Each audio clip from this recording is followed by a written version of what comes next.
مسيلمة الكذاب، مسيلمة بن حبيب بن حنيفة الكذاب المتنبئ، ولد ونشأ باليمامة. أنا ذكرت لكم أن اليمامة في نجد الآن قرب الرياض عاصمة المملكة العربية السعودية، ونشأ فيها، وكانت ديار قومه بني حنيفة، وكان صاحب مخرقة وسحر ورقى، فغر ذلك قومه. ولما كانت سنة 9 ودخل الناس في دين الله أفواجا، وكانت الوفود تفد على رسول الله صلى الله عليه وسلم، وفد بني حنيفة إلى المدينة يعلنون إسلامهم، وكان معهم مسيلمة الكذاب، وكان يقول: إن يجعل لي محمد الأمر من بعدي أتبعه. روى البخاري ومسلم في صحيحيهما عن ابن عباس رضي الله عنهما قال: قدم مسيلمة الكذاب على رسول الله صلى الله عليه وسلم، وكان يقول: إن يجعل لي محمد صلى الله عليه وسلم الأمر من بعده اتبعته. وقدم في ناس كثير من قومه، فأتاه رسول الله صلى الله عليه وسلم ومعه ثابت بن قيس بن شماس رضي الله عنه، وفي يد رسول الله صلى الله عليه وسلم قطعة من جريد، فوقف عليه رسول الله صلى الله عليه وسلم وقال له: لو سألتني هذه القطعة ما أعطيتكها.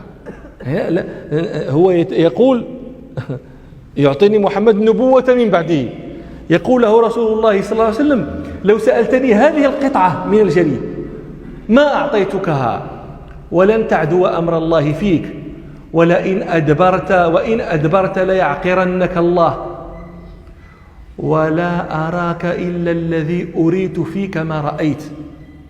ثم انصرف رسول الله صلى الله عليه وسلم. قال ابن عباس رضي الله عنهما: فسألت عن قول رسول الله صلى الله عليه وسلم: وما أراك إلا الذي أريت فيك ما رأيت. قال: فقال أبو هريرة: سمعت رسول الله صلى الله عليه وسلم يقول: بين أنا نائم رأيت في يدي سوارين من ذهب، فأهمني أمرهما، فأوحي إلي في المنام أن أنفخهما، فنفختهما فطارا، فأولتهما كذابين يخرجان من بعدي، فكان أحدهما العنسية والآخر مسيلمة الكذاب صاحب اليمامة. فلما رجع بنو حنيفة ومعهم مسيلمة إلى ديارهم باليمامة، ادعى مسيلمة حينئذ النبوة، وأن ربنا سبحانه أشركه فيها مع رسول الله صلى الله عليه وسلم، وكتب كتابا إلى رسول الله صلى الله عليه وسلم يقول له فيه: من مسيلمة بن حبيب إلى محمد رسول الله صلى الله عليه وسلم. أما بعد، فإن لقريش نصف الأرض ولنا نصفها، ولكن قريشا قوم يعتدون. وبعث برسالته هذه مع رجلين من قومه إلى رسول الله صلى الله عليه وسلم.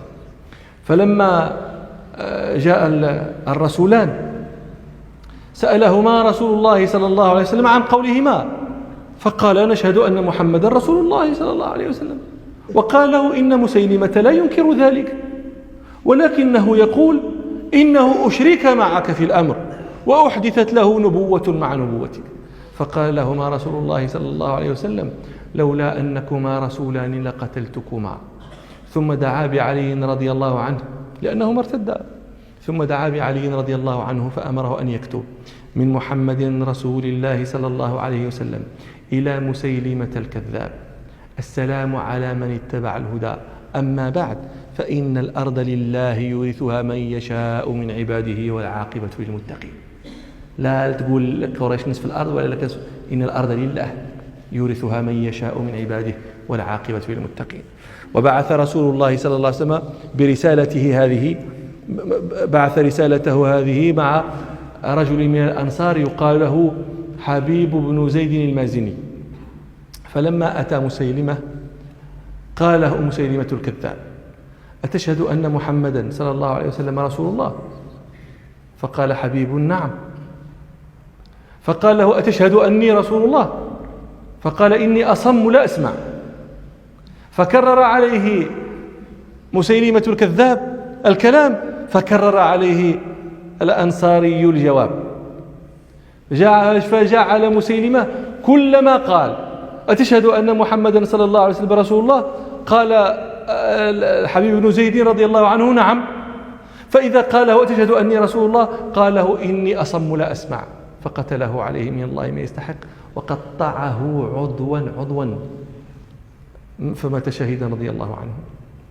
وكان رسول الله صلى الله عليه وسلم بعث عمرو بن العاص إلى البحرين، فمر فيما يذكر ابن شاهين فمر بمسيلمة، لأن المار إلى البحرين اليمامة طريقه إلى البحرين، فلقيه فاستأمنه فأمنه، فقال له مسيلمة: إن محمدا صلى الله عليه وسلم أرسل في الجليل من الأمور، وأرسلت في المحقرات.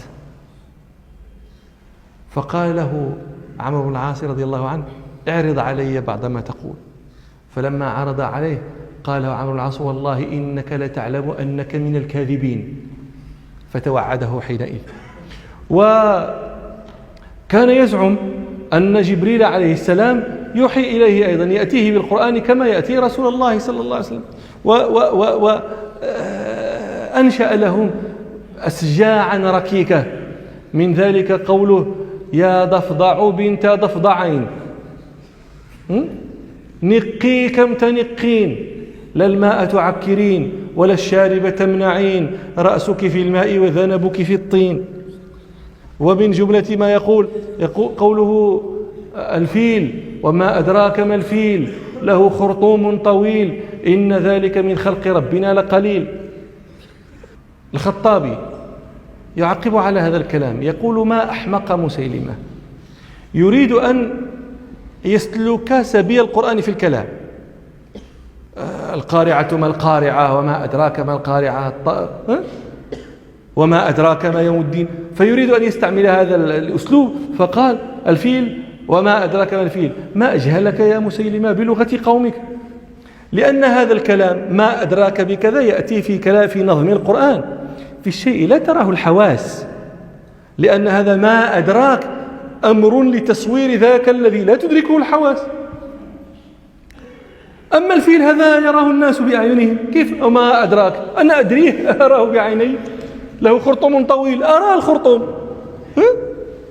ومن جملة ما كان يقول أيضا قوله: والزارعات زرعا والحاصدات حصدا والطاحنات طحنا فالثاردات ثردا فاللاقمات لقما. قال بعض أذكياء الأدباء: قرآن رسول الله صلى الله عليه وسلم أنزل على قلبه، وقرآن مسيلمة أنزل على بطنه.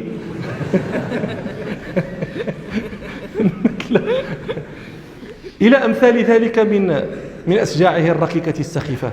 قال الإمام أبو بكر الباقلاني رحمه الله، قال: وأما كلام مسيلمة الكذاب وما كان يزعم أنه قرآن،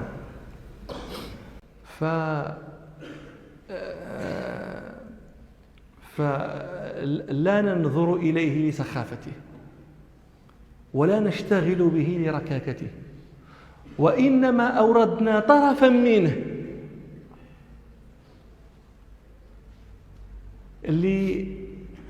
ليعلم الناظر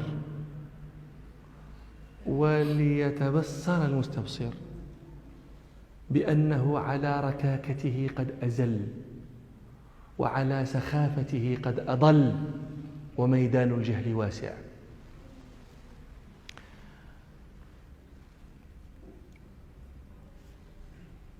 تبع مسيلمة الكذاب قومه من بني حنيفة إلا بعضا منهم، كلهم تبعوه إلا بعضا ثبتهم ربنا سبحانه على الإسلام. من هؤلاء ثمامة بن أثال رضي الله عنه سيد اليمامة في وقته، وهذا الذي كانت له أيضا هو قصة إسلام عجيبة، هو يرويها البخاري وغيره، كان أخذته خيل رسول الله صلى الله عليه وسلم وكان سيد اليمامة، فلما أتي به المدينة أمر رسول الله صلى الله عليه وسلم بربطه في سارية من سواري المسجد.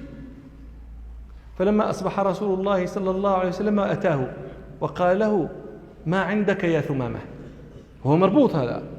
فيقول ثمامة للنبي صلى الله عليه وسلم: يا محمد صلى الله عليه وسلم، إن تقتل ذا دم، أصبت فيكم، أنا قتلت فيكم، فإن تقتلني قتلت ذا دم، فلا يلومك الناس أن تقتلني لأنك أخذت بثأرك، أنا قتلت منكم أيضا. إن تقتل ذا دم، وإن تنعم على شاكر، وإن كنت تريد المال فاسأل منه ما شئت تعطه. فيتركه رسول الله صلى الله عليه وسلم وينصرف ويدعه مربوطا فيأتيه في الغد ويقول له: ما عندك يا ثمامة؟ فيقول كلام نفسه. ويأتيه ثالث يوم فيقول: ما عندك يا ثمامة؟ فيقول كلام نفسه. إن تقتل يا محمد، إن تقتل ذا دم، وإن تنعم على شاكر، وإن كنت تريد المال فسل منه ما شئت تعطى. فقال صلى الله عليه وسلم: أطلقوا ثمامة. فلما أطلقوه خرج من المسجد حتى إذا كان قريبا من نخل هناك اغتسل، ثم رجع إلى النبي صلى الله عليه وسلم فأسلم. ولم يسلم، لم يرد، وهذه مغامرة خطيرة، لأنه كان يمكن أن يقتله رسول الله صلى الله عليه وسلم فيموت كافرا، ولكنه لم يريد أن يسلم فيتهم إسلامه بأنه أسلم ضغطة، أسلم كرها. لا، هو يريد أن يبين أنه أسلم اختيارا. فهذا مما ثبته الله.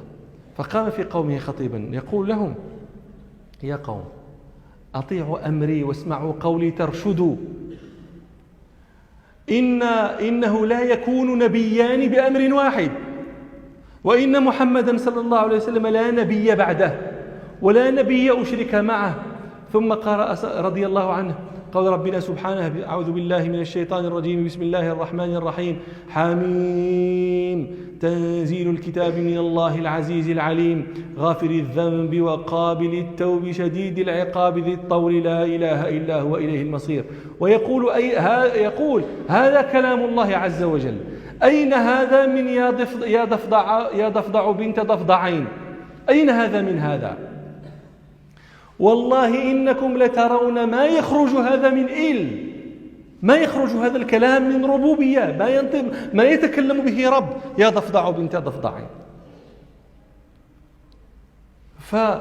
فاتبعوني وأطيعوا أمري. فما أطاعوه ولا اتبعوه وعصوه وآذوه. فأنشأ حينئذ يقول مسيلمة ارجع ولا تمحك. لا تمحك أي لا تلاجي، لا تجادل. مسيلمة ارجع ولا تمحكي، فإنك في الأمر لم تشركي، كذبت على الله في وحيه، وكان هواك هوى الأنوك، ومناك قومك أن يمنعوك، وإن يأتهم خالد تتركي، فما لك من مصعد في السماء وما لك في الأرض من مسلك. وذكر الواقدي في كتاب الردة له أن حسان بن ثابت رضي الله عنه أيضا بعث بأبيات إلى محكم بن طفيل الذي كان يعرف بمحكم اليمامة. هذا أحد رؤساء اليمامة وكان وزير مسيلمة. فبعث إليه حسان رضي الله عنه بأبيات يزجره فيها ويخوفه بأس المسلمين الآتين، لأن أبا بكر رضي الله عنه كان بعث خالدا إلى أهل الردة، فإذا فرغ من أسد وغطفان فليقصد كذاب اليمامة. فقال حسان رضي الله عنه: أمحكم بن طفيل قد نصحت لكم، أتاكم الليث ليث الحضر والبادي، أمحكم بن طفيل قد أتيح لكم لله در أبيكم حية الوادي. أمحكم بن طفيل إنكم نفر كالشاء أسلمها الراعي لآسادي. ما في مسيلمة الكذاب من عوض من دار قوم وأموال وأولاد. فاكفف حنيفة عنهم قبل ناعية تنعى فوارس حرب شجوها بادي. ويل اليمامة ويل لا قيام لها إن جالت الخيل فيها بالقنا الصادي. والله والله لا تثنى أعنتها حتى تكونوا كأهل الحجر أو عادي. لا تأمنوا خالدا بالبرد ملتثما وسط العجاجة مثل الضيغم الصادي. لا تأمنوه، لكن مع ذلك ما بالوا بذلك ولا ألقوا له عينا أذنا واعية. وكان عمير بن ضابئ يشكري، هذا كان أحد أصحاب خالد وكان سيدا من سادات اليمامة. فقال له خالد بن الوليد رضي الله عنه: اذهب إلى قومك فاكسرهم لا تصيبهم قارعة، يعني خذلهم عن مسيلمة.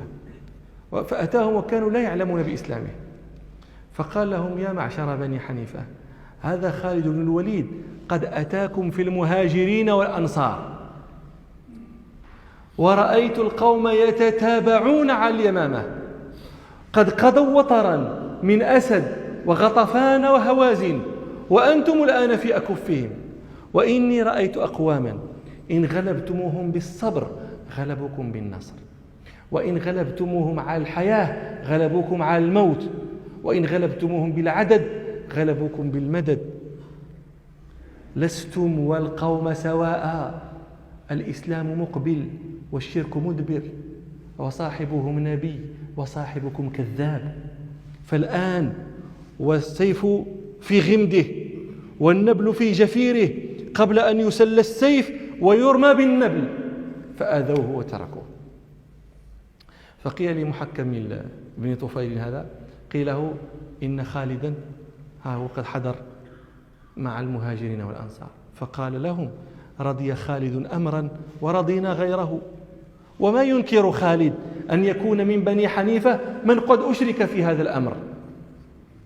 ثم خطب في قومه وقال لهم: إنكم ستلقون قوما يبذلون أنفسهم دون صاحبهم، فابذلوا أنفسكم دون صاحبكم، فإن أسدا وغطفان أشار إليهم خالد بن الوليد بذبابة السيف فكانوا كالنعم الشارد، يحرضهم ألا يفروا كما فر هؤلاء المذكورون.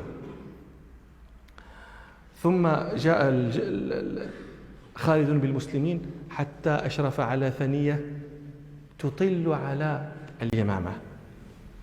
فلما تواجه الجيشان خطب مسيلمة الكذاب في قومه فقال: يا قوم، اليوم يوم الغيرة، اليوم إن هزمتم تستنكح النساء صبيات وينكحن غير حظيات، فدافعوا عن أحسابكم وامنعوا نساءكم. ثم اصطدم الجيشان وكانت جولة، ففر الأعراب الذين في جيش خالد بن الوليد وخذلوا الناس فانخذلوا، وتقدمت بنو حنيفة حتى دخلوا خباء خالد بن الوليد. ثم تذامر الصحابة وزجر بعضهم بعضا وحرض بعضهم بعضا، وقام ثابت بن قيس بن شماس رضي الله عنه وكان يحمل راية الأنصار، فحفر لنفسه حفرة دخل فيها إلى أنصاف ساقيه ليثبت ولا يفر، ومعه لواء الأنصار، ومكث ثابتا إلى أن قتل رضي الله عنه. وقام زيد بن الخطاب رضي الله عنه أخو عمر بن الخطاب وجعل يقول: اللهم إني أعتذر إليك من فرار أصحابي، وأبرأ إليك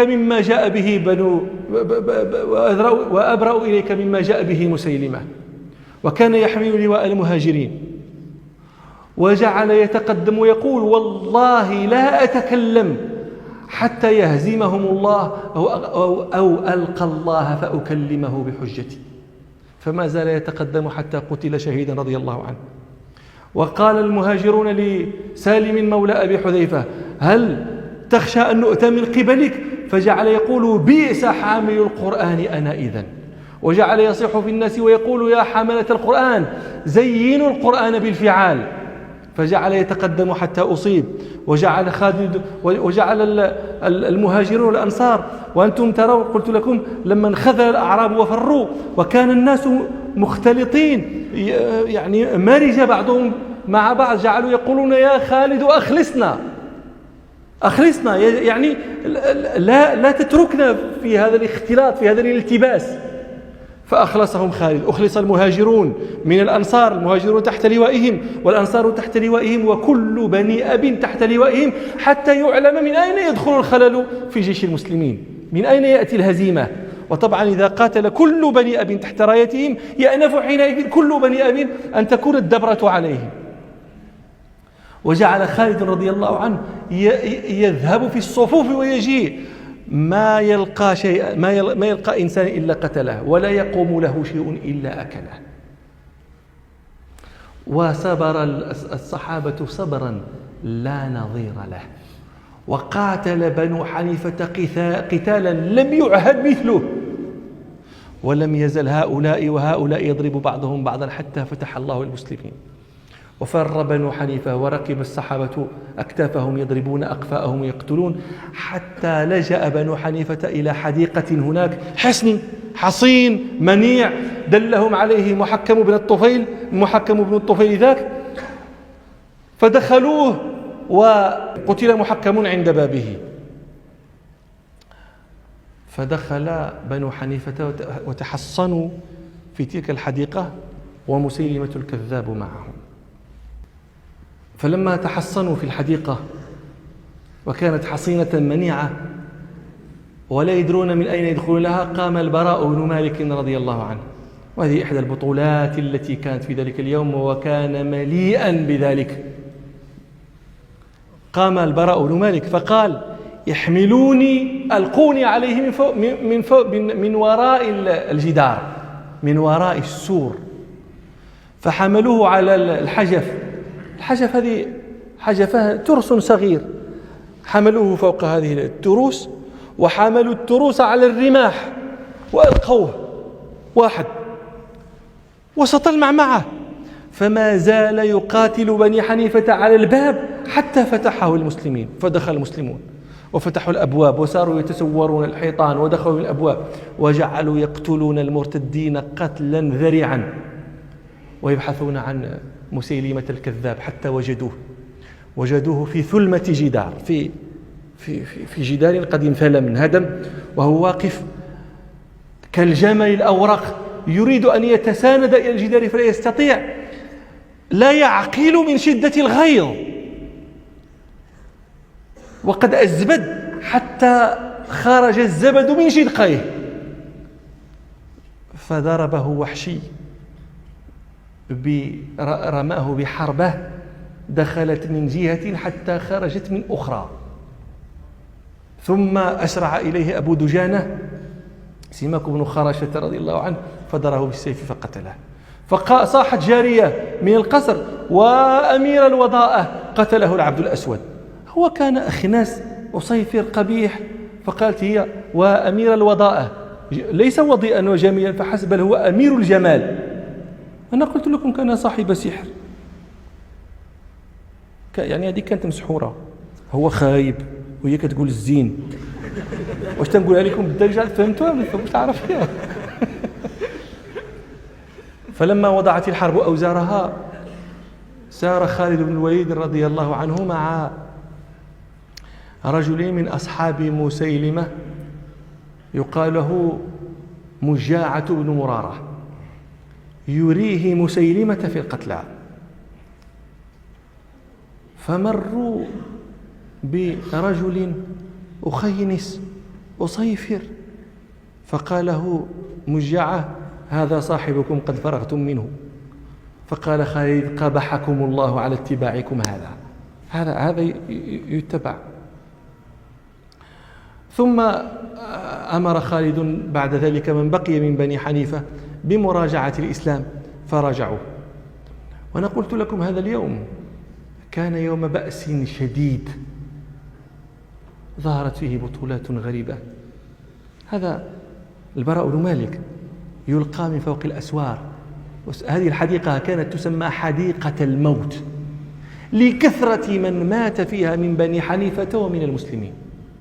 أنا قلت لكم قاتل بنو حنيفة قتالا لم يعهد مثله، وصبر الصحابة صبرا لا نظير له، وقتل خلق كثير. قال بعض المؤرخين قتل 10,000 إنسان، وبعضهم يقول قتل 20,000، وقتل من الصحابة 1400، وكثير منهم كان يحمل القرآن لأنهم سمعوا نداء سالم مولى أبي حذيفة يقول يا أصحاب القرآن جملوا القرآن بالفعال، فكانوا يتقدمون نحور الرماح، فقتلوا قتلا ذريعا.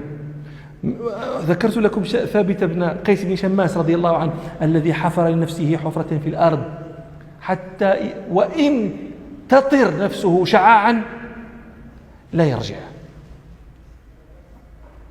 من بطولات هذا اليوم ما صنعه أبو عقيل البلوي، عبد الرحمن بن عبد الله البلوي. هذا رجل من الصحابة من الأنصار، هذا كان من أول من جرح يوم اليمامة. أصابه سهم بين منكبه وقلبه فجرح في غير مقتل، لكن الجرح يثعب دما والدم كثير يسيل، فحمل إلى خيمة وهو منهك بذلك الجرح. فلما كانت تلك الجولة التي ذكرنا انخذل الأعراب وفر الناس، سمع رجلا من الأنصار ينادي ويقول يا للأنصار الله الله، الكرة على المشركين. فقام هو يحتمل، فالذين معه في الخيمة يقول له ويحك ليس فيك قتال، ما فيك شيء، ليس فيك قتال. فقال لقد سمعت المنادي ينادى باسمي لا بد أن أجيب. فقالوا له إنما نادى بالأنصار ليس يريد الجرحى. فقال وأنا من الأنصار ولا بد أن أجيب. فقام فحزم يده وحمل سيفه وجعل يقاتل. فلما لما وضعت الحرب أوزارها وجده ابن عمر وقد قطعت تلك اليد المجروحة وفيه 14 جرحا كلها في مقتل، لكن فيه ثماء، فيه نفس. فقال له ابن عمر أبا عقيل، فقال أبو عقيل رضي الله عنه بلسان يلتاث مسترخي من الموت، قال له لبيك لمن الدبرة؟ فقال ابن عمر أبشر قد قتل عدو الله.